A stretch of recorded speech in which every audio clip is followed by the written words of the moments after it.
So Spiritforged is coming out this Friday, but with all the pre-Rift events that are going on, it seems like a lot of people are already trying to get their product early, especially with some regionals that are happening right after Spiritforged gets released in English. So what are these prices even looking like, and what can you expect as we get ever closer to Spiritforged being released? All of that and more starting right now.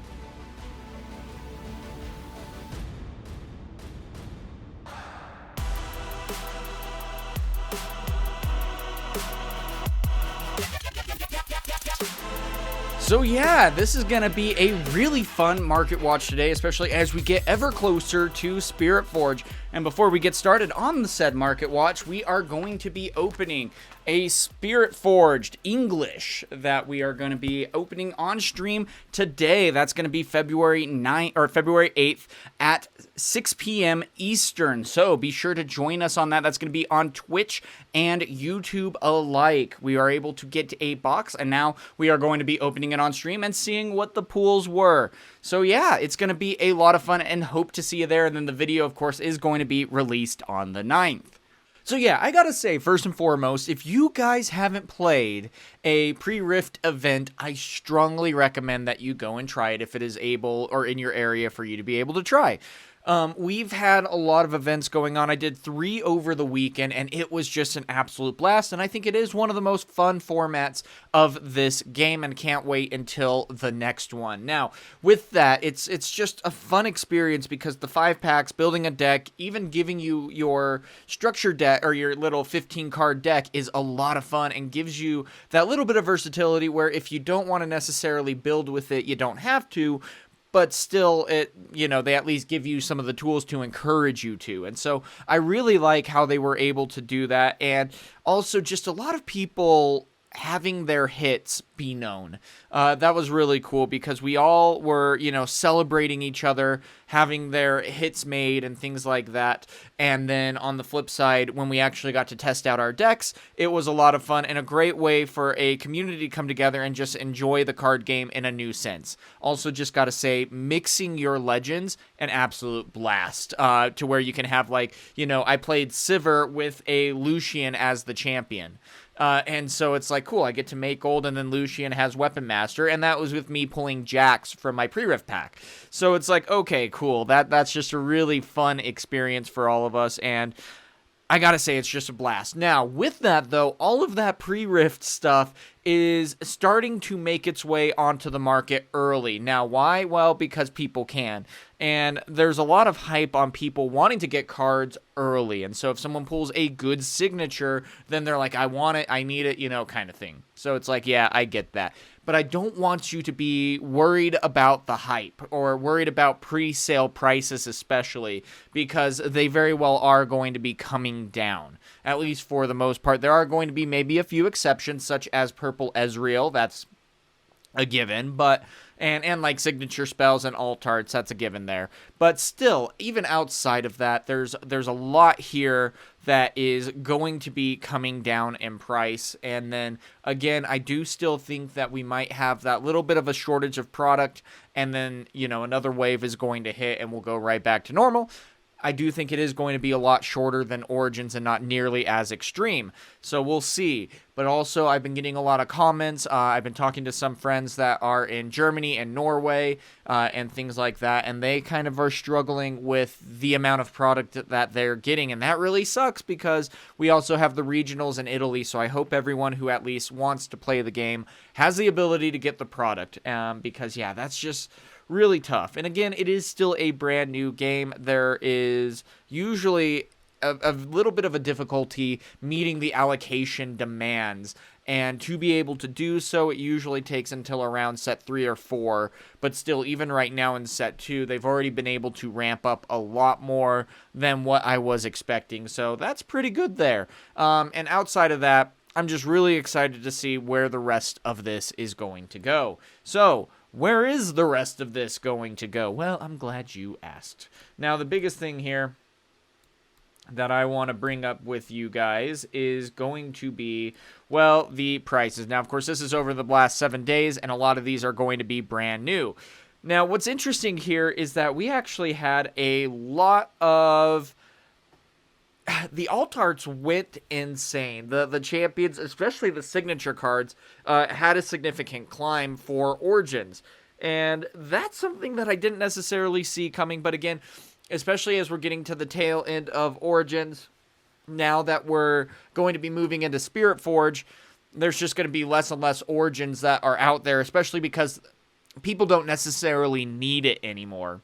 And so that's a really big deal there, because that means less packs are getting open, which means less stuff is getting pulled, obviously. And that means signatures, the most rare cards of that, are going to be so difficult to find. Now, what's also really interesting is it looks like that Victor has had a little bit of popularity either on the decline side or the increase side, and that's going to be fun to see. Victor has had some really fun showings. He's a very cheap budget deck for you to be able to build and can still hold up to a lot of the meta, though his deck in Spiritforged is still in the process of being discovered, I believe. So we'll see how that ends up going out, but even still, Fair's Forerunner, this is a rare, so it's going to be pretty much the Thousand Tail Watcher of Set 2. It pretty much is, in a lot of regards, the same type of powerful ability, where for 6 and a power, you're able to get out a 6 might unit that when it dies, it creates 2 3-might units. So already, that's crazy enough. So to be able to get that is going to be insane. And then I also got to point out that Deadbloom Predator has had a major fall off, where what used to be a $90 to $100 card is now down to $46. Now, yeah, it just doesn't necessarily seem like it has its place in the meta, and that's tough, because there's a lot of people who did spend, over $200 to get a play set of this card, and now it's literally priced in half, and that's just how the meta changes and how things go. But I mean, Deadbloom Predator was one of the most powerful cards in Origins. But the biggest thing is also, I think the big reason why this isn't seeing play yet, at least, is because the power cost is just so insane. Now, on the flip side, we have Piercing Light. Very interesting card here. It just gives you the ability to deal 2 damage to a mighted unit, or to a unit in a battlefield, and then anywhere else on the field, and it has to be another. You can't just ping it for 4. The cool part about that is that it can also be repeated, and especially with Kaisa winning out on the regionals last week, and we had an Annie win this week, so crazy right there, but we'll look at all of that later. That's going to be a meta video. But with Piercing Light, it does seem like it could be a very meta-relevant deck, especially being able to fork out and deal a lot of damage for literally 1 more energy cost than Falling Star. You have still the same 2 power that you would need to sack in that case, but that's fine, because if you're able to really deal, a decent amount of damage to a couple of units that very well might be taking them out, more power to you in that case. Also, Xin Zhao is really interesting because he's going to be used in a couple of different decks. I've been seeing him played in Darius, which might be a little bit more meta-relevant than we thought, and then also seeing him in Victor to be able to give that little extra meta push there, because the ability to come out and be aggressive like that is very helpful there, and something that I absolutely love. And then likewise, everything else is just kind of a little bit normal here. And things are going to just continue to increase here. Again, GG Teemo is going to continue to skyrocket in price. We are done with the Nexus Knight packs of Set 1. And so, again, I still believe that he is more rare than the signature cards of Origins especially. And so, again, he's just going to continue to go up and up in price. And so already having him at $300, that was looking like it's a bargain buy at that point. But even still, it's just absolutely crazy. Origins Proving Grounds is going to be going up again. They are not reprinting Flash in the Nexus Knight packs. I don't know why. That annoys me. It should have been. And we still got confirmed that there was a couple of game stores in my area, one in the UK also, that confirmed it with me, that they are starting to accept pre-orders and allocations for Proving Grounds, and hopefully that should start coming out in March or April. That's still over a month away. And then even then, a lot of people are going to be buying it for $40. That's going to be the MSRP instead of $30. And then even with that, you're then going to have to of course, get up to those prices just for Flash. Flash is still going to be a $30, $40 card, and that's just how it is, unfortunately. Now, otherwise, we do see some Spiritforged boxes, booster displays that are currently getting sold. Now, it looks like 34 being sold at $229, so that is still going to be about $100 above MSRP. Again, there's that demand there. We don't have the allocations yet known for the Riot lottery picks for the boxes, so that could be a lot better. As things go, that will start being drawn in 2 days on the 10th, so we'll see how that ends up going. The Nexus Knight packs are also starting to get sold, just because, again, when people are seeing how big the Teemo is getting sold for, well, if you're able to spend, $35, $40 on a Nexus Knight pack and pull an $800 card, cool, more power to you. But again, people are chasing that hype, and that can be a big difference maker there. And then otherwise, everything else is looking fairly normal. Now, of course, Mind Splitter is getting ready for the release of Draven coming into the meta. There's a lot of Mind Splitters that are being played in China. Is that the most optimal build? Time will tell, but at the same time, it still is one that is a very powerful card to be able to give that impact, and it's been going up in value a little bit and is now one of the most sold cards. But I mean, other than that, things are kind of going down. I mean, we're still seeing Thousand Tail Watcher going down. I mean, Falling Star is back to release prices where it was a $4 card when the game got released, and then it skyrocketed to $20, and ever since then has been teetering down. Likewise, same with Thousand Tail Watcher. It went up to, $45 pretty much at the peak, and now finally when Spiritforged is starting to come out, it is down to $18. And there's still some meta relevancy here in Thousand Tail Watcher, and so something to definitely keep in mind, that if you're maybe wanting to play a Kai'Sa, very powerful deck even still in Spiritforged, now might be a good time to even pick up a Thousand Tail Watcher or two, because it's at its lowest price ever, which is really fun to be able to see. Now, on the flip side here, one that I want to point out, we do have a lot of stuff here, but I want to go into Spiritforged first. And the big reason why I want to do that is because, again, I want to show you guys what these pre-sale prices are.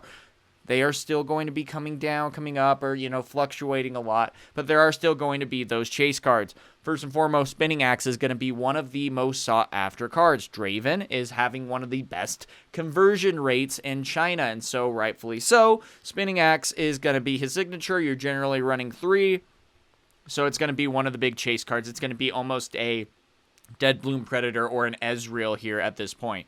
Now, we're still seeing even the alt art Ezreal, which is really interesting, at the market price of 102 here, which is odd. I am really surprised that, okay, there we go. That's a little bit more normal. That's what I was thinking. So $200 for the card. The prices haven't updated just yet. But then on the flip side, for purple Ezreal here, that's looking at a little bit lower at 129. So already looking a lot higher. Someone opened 16. Holy crap, my dude.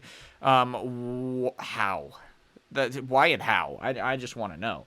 And then on top of that, yeah, going to be able to be selling this. This is a card that could be staying around 129. It could fall down to maybe 90. It could also be going up to 150. Time will tell. It just depends on how many people are able to pull this card. And on top of that, for those who do pull it, how many after the fact are even going to be selling it. If you're running purple, and there's like 4 different decks that are running purple, then you're going to be struggling a little bit with that. But even still, it's definitely something to keep in mind. Otherwise, prices kind of dip pretty quickly here. Now, of course, we have an Aurelia. That is going to be one of the more sought-after cards right now. Pre-sale is at $57. If you do want to buy a Chinese one right here, which is tournament legal now in English decks, you're able to play Aurelia as Chinese, any card in Chinese for that matter. It looks like $30 right there.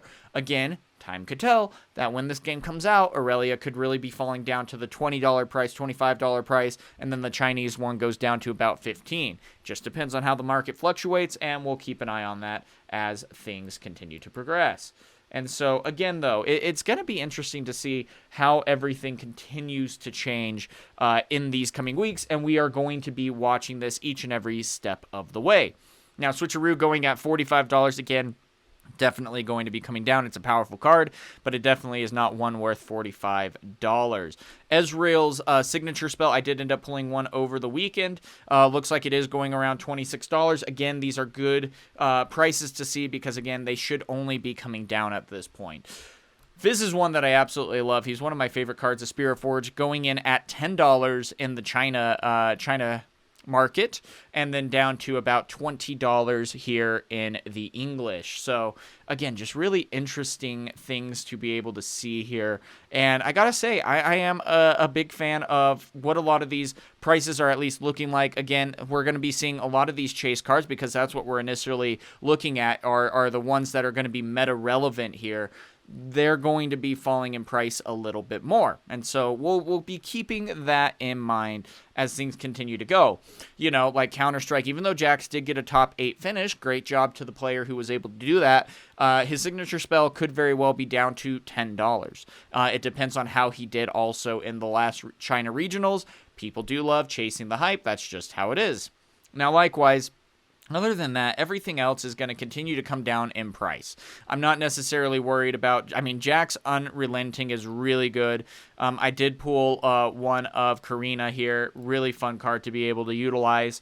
And then likewise, everything else is just kind of lingering around. I'm also really surprised that even Akshan, a very powerful card here in orange, is going at $5. And I mean, this is one that could really be impacting even Draven, because if he plays out his signature gear that adds +3 might, well, you can just attach that to Akshan. He can just steal it, and that can be something to really annoy a Draven player here. So I just really love this card. Also still absolutely love that we have all the card rarity at rare or higher be automatically foil. That's just really cool to be able to see, and just a really breath of fresh air because it's so fun to be able to foil out a deck, and Riot makes it that much easier to do so. And so likewise, everything else is kind of lingering around. We got a lot of alt arts. We got a lot of, you know, special cards that are going to be coming in and whatnot. And there might even be a little bit of meta surprises throughout this process where someone figures out the synergy of a card and then it just works really well in this deck and it becomes the new hype. It might also be the same thing with when we were seeing Draven going on, and you know, with Kai'Sa in set 1, Draven could be going through that same exact process where he is the most popular deck. He is still going to be the most powerful deck, but there's a lot of competitors who are used to and have figured out how to play him as a deck, or how to play against him as a deck, and are able to match him in power level just because they know how to avoid the combats and things like that. So really fun stuff there to be able to consider, and we'll see how the rest of this continues to situate. But again, I am really liking these prices so far, aside from a few exceptions here. But all in all, it's going to be a pretty good time, I think. And I think these prices are going to be relatively normal and a lot more normalized than what we saw in Origins, because, guys, that was just absolute insanity there. So we'll see how that ends up going. But anyway, guys, that is going to be pretty much it for the Market Watch. We don't necessarily need to look at the Origin prices. They're all still falling in price. There's nothing necessarily too extreme to see there. Not much is really climbing in price, so things to keep in mind there. Now, at the same time, guys, we are going to be opening a box of Spiritforged, of Riftbound. This is English, by the way, just so you guys know. We're going to be opening that on stream today, and then, of course, the video is going to be out tomorrow. That is going to be February 9th. The video is going to be out while we're opening it live on stream today. So if you want to be taking a look at that, we're going to be doing that at 8 Eastern. So be sure to be ready for that, and look to that stream here either on my Twitch account or also here on YouTube Live. So a lot of fun things to be seen, but guys, again, if you haven't done a pre-Rift event, I highly recommend it. One of the most fun that I have had in this game so far. But that's going to be it for now. And until next time, guys, have a good one.